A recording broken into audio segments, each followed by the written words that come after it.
पूर्व उपराष्ट्रपती धनखड कुठे आहेत? राज्यसभेत मोठ्यानं बोलणारे आता एकही शब्द का बोलू शकत नाहीत? राहुल गांधींचा सवाल। केंद्रीय गृहमंत्री शहांकडून लोकसभेत 130 व घटना दुरुस्ती विधेयक सादर। गंभीर गुन्ह्यामुळे अटक झालेल्या किंवा ताब्यात घेतलेल्या नेत्यांना पदावरून हटवण्याची तरतूद। सलग 30 दिवस जेलमध्ये राहिल्यास पंतप्रधान मुख्यमंत्र्यांसह कोणत्याही मंत्र्याला पदावर राहता येणार नाही।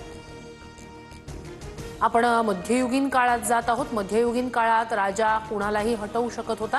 130व्या घटना दुरुस्तीच्या विधेयकावर राहुल गांधींची टीका।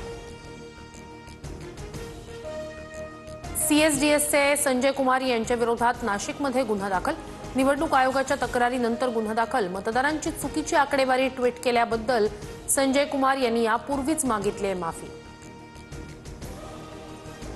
एनडीएचे उमेदवार सीपी राधाकृष्णन यांच्याकडून उपराष्ट्रपती पदासाठी अर्ज दाखल। राधाकृष्णन यांच्यासमोर इंडिया आघाडीच्या बी सुदर्शन रेड्डी यांचं आव्हान।